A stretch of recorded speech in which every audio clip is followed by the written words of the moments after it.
Ma comptabilité avec Dolibar, facture client étranger. Bonjour et bienvenue. Dans cet enregistrement, je vais vous montrer comment faire une facture pour un client étranger, donc américain, et plus particulièrement Udemy pour des cours en ligne. Si vous me découvrez, je vous rappelle que je fais des vidéos et des guides sur Dolibar et la comptabilité. Le meilleur moyen de ne rien louper est de vous inscrire au canal Telegram Comptabilité France Dolibar. Je vous mets un lien d'inscription en dessous de cet enregistrement. Ce n'est pas forcément nécessaire. Si vous avez déjà téléchargé une fiche guide relative à Dolibar, vous êtes déjà inscrit à mes informations spécifiques de Dolibar. Alors, en introduction, je voulais déjà vous rappeler qu'il existe sur la chaîne officielle de Dolibar des vidéos qui vous seront très utiles dans le cadre de la création de factures. Il y en a notamment 3. La première, le tutoriel 4 sur la gestion des tiers, prospects, clients et fournisseurs. Le tutoriel 5 sur les produits et services dans Dolibar. Et enfin le tutoriel 10, facture à compte et avoir client avec Dolibar. Donc vous avez les adresses ici à l'écran. Je vous remettrai également ces liens en dessous de cet enregistrement. Je vous rappelle également ma vidéo précédente qui concernait l'établissement d'une facture d'acompte pour un client français à cette adresse. Je vous mettrai également le lien en dessous de cet enregistrement. Alors dans cette vidéo, je détaillais vraiment la création d'un tiers, la création d'un service et la création et la modification de conditions de règlement client. Donc je n'y reviendrai pas en détail dans cet enregistrement. Vous pourrez, si vous le souhaitez, vous référer à cet enregistrement. Alors, pour créer une facture client, je vous rappelle également qu'il y a deux questions à se poser. Est-ce que le client existe déjà? Si le client existe déjà, il suffit de cloner la dernière facture ou celle qui est appropriée au service que l'on veut facturer actuellement. Sinon, il faut créer le client et il faut également créer le code comptable. Bon, en ce qui me concerne, tous les codes comptables ont été créés dans la configuration du plan comptable. Je ne créerai donc pas ici de compte comptable pour le client dont je veux faire la facture. La deuxième question à se poser, c'est est-ce que la prestation existe déjà? Si la prestation existe déjà, pas de problème, il n'y a rien à faire. Si la prestation n'existe pas, c'est exactement pareil que pour le client, il faut la créer et créer également le code comptable. Alors, dans le cadre de la facture que je vais faire là pour le client américain, il va y avoir deux particularités. La première particularité, ça va être la mention de la TVA. Comme pour le client européen pour lequel il y avait une mention à indiquer, pour le client étranger, il y a également une mention particulière à faire figurer sur la facture. La deuxième particularité, c'est pour un client étranger, donc hors Europe, il va régler en devises et là va se poser le problème de la conversion des devises. Donc en ce qui me concerne, le client que je vais facturer c'est Udemy, c'est un client américain qui va me payer en dollars, donc il va falloir que je convertisse la devise dollar en euros. Parce que je vous rappelle que la comptabilité que vous devez tenir dans votre entreprise, elle a notamment deux choses obligatoires, c'est être tenu en langue française et en devise nationale, donc en euros. Alors, le problème, c'est que je pourrais effectivement, avec Dolibar, faire tous mes documents commerciaux en dollars et faire des opérations de facturation et des opérations d'encaissement en dollars, il n'y a pas de problème. Donc ça, c'est possible avec l'activation d'un module qui s'appelle multi-devise. Donc là, il n'y a pas de problème à ce niveau-là. Le seul problème, c'est au niveau de la comptabilisation des opérations. Elles seront, dans ce cas, reportées dans la devise initiale, dans la comptabilité. Et là, ça va me poser problème parce que je vais reporter dans la comptabilité en euros des opérations en dollars. Et à ma connaissance, le module de comptabilité par partie double ne permet pas de convertir automatiquement des devises en euros. Donc pour résoudre ce problème de devises, je vais enregistrer directement toutes les opérations non pas en dollars mais en euros. Donc c'est-à-dire que je vais faire la conversion de la devise manuellement avant d'enregistrer les opérations dans Dolibar, parce que sinon je vais avoir un problème dans les opérations comptables. Donc voilà les deux particularités que nous allons voir dans le cadre de cet enregistrement. Et enfin, comme d'habitude, nous verrons les écritures comptables automatiques dans les journaux comptables. Avant de débuter, je vais vous faire voir le résultat auquel je souhaite arriver. Donc le résultat auquel je souhaite arriver, c'est la facture numéro donc 3 en date du 27 avril avec une date d'échéance au 28 avril. Donc code client CL003. Je vais créer donc un nouveau client et ce nouveau client c'est bien ici Udemy. Alors on a un numéro de TVA ici qui est indiqué, mais c'est pas réellement un numéro de TVA, c'est un numéro plus, je dirais, d'immatriculation que un numéro de TVA au sens où on l'entend en France et en Europe. Ensuite, je vais avoir ici dans mes notes publiques, je vais avoir la mention que je dois indiquer, et enfin donc je vais avoir le service que je vais avoir de nouveau à créer, donc le service cours en ligne, qui est pour la période de février 2021. Alors là, en sachant que en principe, pour Udemy, vous recevez entre le 5 et le 6 ou le 7 du mois un courriel vous indiquant les commissions de l'avant-dernier mois. Donc en l'occurrence ici, au mois d'avril, je vais recevoir normalement les commissions du mois de février 2021. Bon, là, pour des questions pratiques de l'étude de cas, j'ai fait la facture en fin de mois. Dans la réalité, ça serait plutôt aux alentours du 7 ou du 8 du mois en cours. Et donc là, j'ai pris un montant arbitraire qui est de 10 €, donc soit à peu près 13 à 14 $. Donc au niveau de la facture, toujours pareil, les conditions de règlement, le compte bancaire, et enfin donc le montant total de la facture, le montant qui a été payé, et avec indication du versement et qui apparaît ici. Donc voilà le résultat auquel je dois arriver. Donc pour faire cela, comme d'habitude, je vais aller me connecter sur mon instance de Dolibar en exécutant l'adresse donc qui est enregistrée dans ma base de données de mots de passe, et je vais me connecter donc ici avec un compte utilisateur standard. Je n'ai pas besoin pour faire une facture d'utiliser le compte administrateur, donc je vais exécuter ici l'adresse qui est préenregistrée. Je vais également lancer la saisie automatique de l'identifiant et du mot de passe pour pouvoir me connecter. Donc voilà, j'arrive ici sur le tableau de bord de mon instance de Dolibar, et la première chose que je vais avoir à faire, c'est de créer le tiers Udemy puisqu'il n'existe pas. Donc je vais cliquer ici sur le menu tiers, je vais cliquer ensuite sur nouveau client, et je vais maintenant pouvoir procéder à la création du tiers. Donc pour créer le tiers, j'ai déjà recensé les différentes informations dont j'allais avoir besoin dans mon bloc-notes. Donc déjà le nom du tiers, je vais pouvoir aller le copier ici dans le champ approprié. Donc le nom alternatif, je n'en ai pas. Alors au niveau de la catégorie prospect client, donc c'est bien un prospect client. Au niveau du code client, on voit que mon code c'est bien auto-accrémenté de une unité, puisque j'étais précédemment au deuxième client et là maintenant je suis au client CL003, donc ça c'est ok, pas de souci.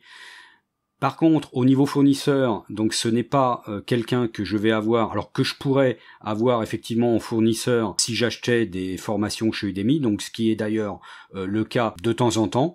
Là par contre, je ne vais pas le créer en tant que fournisseur parce que je n'ai pas de besoin pour l'étude de cas que je réalise. Alors l'état du compte, je laisse bien ici ouvert. L'adresse, donc je vais les recopier, l'adresse que j'ai dans mon bloc-notes, le code postal, la ville, et je vais changer ici le pays et je vais mettre USA, donc États-Unis. Voilà, donc États-Unis, donc automatiquement, vous voyez que les champs ici en dessous ont été modifiés et qu'il me demande ici un identifiant professionnel FEIN. Donc là, ensuite, je vais poursuivre le remplissage de la fiche. Donc département ou canton, donc San Francisco, c'est la Californie. Numéro de téléphone, je ne vais pas l'indiquer, le fax non plus, l'email non plus. Par contre, j'ai ici l'adresse du site internet, Je mets toujours en principe l'adresse du site internet parce que ça peut toujours servir. Le numéro FEIN, je l'ai ici. Donc c'est une entreprise qui est assujettie à la TVA dans son pays. Je vais reporter ici d'ailleurs le même numéro. Le type de tiers, donc je vais mettre grand compte. Salarié, donc j'ignore le nombre de salariés. Type d'entité légale, alors là je n'en ai pas puisque ça n'a pas été implémenté dans les dictionnaires de Dolibar, donc ça c'est pas grave, je vais pas l'indiquer. Le capital, je ne l'ai pas non plus. Les tags clients et fournisseurs, je ne les utilise pas. Et il ne me reste plus ici qu'à affecter le commercial, donc Stéphane Brunet, utile. Je clique ensuite ici en dessous sur créer le tiers, parce que je ne vais pas ajouter ici le logo, ça n'a aucun intérêt pour moi. Donc je vais ici cliquer maintenant sur créer le tiers. Donc là maintenant il me reste à poursuivre les derniers paramétrages de la fiche client en indiquant les conditions de règlement. Donc pour les conditions de règlement, je vais choisir le paiement à réception. Donc je clique ici sur modifier. Le mode de règlement, ça sera un règlement par virement bancaire. Donc je clique encore sur modifier. Et là par contre le compte bancaire de paiement, ça ne sera pas Conto, mais ça sera mon compte PayPal, donc qui sera un compte en dollars. Et je clique sur modifier. Bon, compte en dollars que moi je gérerai bien évidemment en euros. Donc les remises en cours autorisé, etc. Ça, je n'en ai pas besoin. Donc voilà, le compte client a maintenant été créé. Il faut maintenant que je crée le service qui va être associé. Donc le service, c'est des cours en ligne. Donc je vais ici dans le menu produits et services. Je vais ici cliquer sur nouveau service et je vais ici compléter les différents champs de ce formulaire. Alors au niveau de la référence, comme les autres services que j'ai créés, je vais retenir quelques lettres, et comme c'est cours en ligne, je vais retenir COL. Je vais mettre ici ensuite le libellé. Alors l'état en vente, donc ça, d'accord. Ensuite en achat, je ne vais pas pour l'instant le mettre en achat, donc je mets hors achat. Je vais recopier ici le libellé en description. Donc ensuite URL public, durée, note, ça je n'en ai pas besoin. Les tags catégories, je ne les utilise pas. Le prix de vente c'est pareil, je ne vais pas le définir ici puisque je vais avoir un prix qui va varier en fonction des cours et en fonction des clients. Prix de vente minimum, je n'en ai pas. Taux de TVA, effectivement, donc ça sera bien 20% pour les ventes en France, donc qui seront ici dans ce compte 706, vente prestation de services à 20%. Donc les cours en ligne, ça reste également dans ce compte-là. Les ventes intracommunautaires, donc 706, 110, donc prestation de services CE, et le compte vente à l'export, 706, 112, c'est bon. Alors les comptes d'achat, je vais les laisser ici malgré tout, au cas où j'ai un achat à enregistrer ultérieurement. Donc je clique ensuite ici sur créer la fiche. Donc voilà, là le service a été créé normalement, sans aucun problème. Je vais maintenant pouvoir passer à la création de la facture. Donc pour créer la facture, je vous rappelle qu'il y a deux moyens de le faire. Donc soit ici par le menu facture et paiement, soit ici par le menu tiers. Je préfère passer par le menu tiers client pour créer la facture, dans la mesure où ça permettra de pré-remplir le brouillon de facture avec le compte client et ses conditions de règlement. Donc je vais cliquer ici sur tiers. Et je vais aller dans ma liste de clients, sélectionner le client Udemy pour lequel je dois créer la facture. Donc je clique sur Udemy. Je vais aller ici dans l'onglet prospect client et dans cet onglet tout en bas, je vais cliquer sur créer une facture. Donc le brouillon de facture est déjà pré-rempli avec le nom du client et ses conditions de règlement. Donc là, au niveau de la facture que je veux faire, c'est bien une facture standard, et ce n'est pas une facture d'acompte ni une facture modèle que je veux reprendre. Donc je veux faire une facture, tout ce qu'il y a de plus standard. Donc je conserve ce choix. Donc au niveau de la date de facturation. Donc la date de facturation était le 27 avril. Donc je sélectionne ici 27 avril. Conditions de règlement, donc à réception, c'est bien ce qu'on a indiqué dans les conditions de règlement. Virement bancaire PayPal et le modèle de document Esponge, c'est celui que l'on avait choisi par défaut. Il me reste maintenant ici à indiquer ma note publique que je veux voir apparaître sur la facture et qui est TVA non applicable, article 259-1 du CGI. Donc je vais indiquer cette mention ici. Donc cette mention a été complétée, je n'ai plus maintenant qu'à cliquer ici sur Créer brouillon. Donc j'arrive sur l'écran de détail de la facture, donc je vais vérifier déjà ce qui a été prérenseigné, donc facture standard, remise, je n'ai pas de remise, la date elle est bonne, à réception, date limite 28/4, virement bancaire et c'est le compte PayPal, pour cela c'est bon. Donc ensuite il ne me reste plus qu'à ajouter la ligne de facturation qui correspond au service que je veux facturer. Donc je vous rappelle que je n'utilise pas cette première option de ligne libre de type produit ou service dans la mesure où elle ne va pas indiquer le taux de TVA et le code comptable correspondant. Il faudra renseigner cela ultérieurement. Donc je vais plutôt utiliser le deuxième choix qui est produits et services prédéfinis en vente et là je vais aller sur la petite liste pour choisir le service que j'ai préalablement créé, donc qui ici colle cours en ligne. Donc je vais mettre ici mon prix unitaire de 10 €, la quantité 1, réduction il n'y en a pas, et au niveau du libellé, je vais rajouter la mention du mois auquel se rapporte le cours en ligne que j'avais indiqué dans le modèle à obtenir. Et je clique ensuite ici sur Ajouter. Voilà, donc la ligne de facturation a été ajoutée, il m'indique bien TVA à 0%, par contre, prix unitaire, il ne m'a pas pris les 10 €. Donc là, il faut que j'aille modifier. Et je vais en profiter d'ailleurs aussi pour modifier le libellé qui est ici. Donc je vais supprimer cours en ligne et je vais rajouter ici les 10 €. Et je clique sur Enregistrer. Donc là, cette fois-ci, le montant de 10 € a bien été retenu dans la ligne de facturation. Donc je vais cliquer ensuite maintenant ici sur Générer pour voir le modèle de brouillon de facture. Donc là, le fichier a été généré avec succès. Je vais ensuite cliquer ici sur la petite loupe pour faire un aperçu écran de la facture. Donc la facture porte bien la référence provisoire E4. Donc il n'y a pas pour l'instant effectivement de numéro puisque je ne l'ai pas validé. La date de facture est bien du 27 avril, la date d'échéance du 28, c'est bien le code client CL003, c'est bien adressé à Udemy, donc avec un numéro de TVA que j'ai indiqué. J'ai bien ma mention TVA applicable, article 259-1 du CGI, et j'ai bien ma ligne de facturation cours en ligne, donc de 02-2021, pour un montant de 10 €. Donc là, j'ai bien en gros la mention brouillon ici qui apparaît, et je vais descendre en bas de la facture, j'ai bien les conditions de règlement, j'ai bien ici mon compte PayPal qui apparaît, et j'ai bien ici les totaux hors taxes et TTC de la facture pour 10 €. Donc là, ma facture est exacte, donc je peux maintenant fermer cet aperçu écran et valider la facture.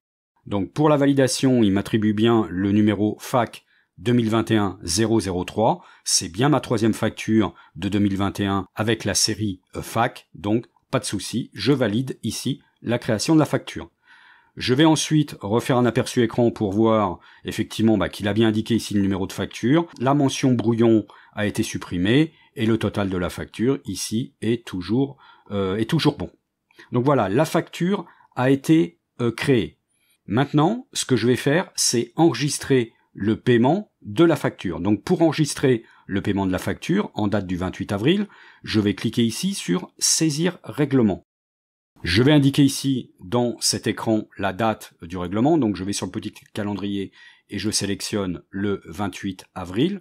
Donc c'est bien un virement bancaire, c'est bien sur le compte PayPal, c'est bien un virement par Udemy Inc. J'ai ici la liste donc des factures qui restent dues. Donc la seule facture qui me reste due pour Udemy, c'est bien la facture 2021-03 du 27/4 en date limite du 28 pour un montant TTC de 10 €. Donc il me reste à percevoir 10 €. Donc je vais indiquer ici maintenant le montant du règlement. Donc pour cela, j'ai deux solutions.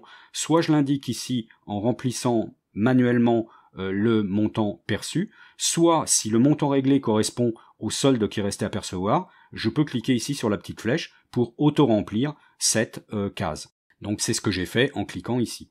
Donc je vais maintenant cliquer sur payer pour enregistrer le paiement de la facture et je vais valider ce paiement.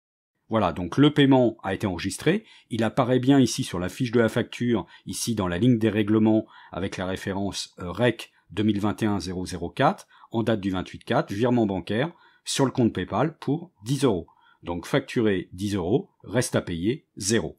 Donc je vais maintenant par contre aller voir l'inscription qui a été faite sur la facture. Donc je clique ici sur la petite loupe pour afficher à l'écran la facture et je vais descendre tout en bas pour voir la mention du règlement.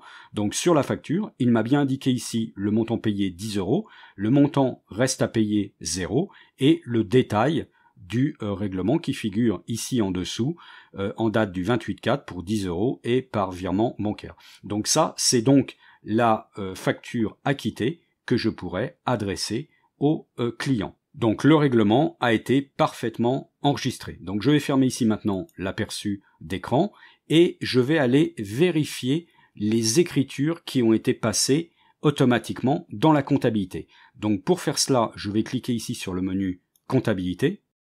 Je vais aller ici maintenant dans liaison facture client. Donc je vois ici en dessous les liaisons qui ont déjà été faites et je vois ici les liaisons qui sont à effectuer.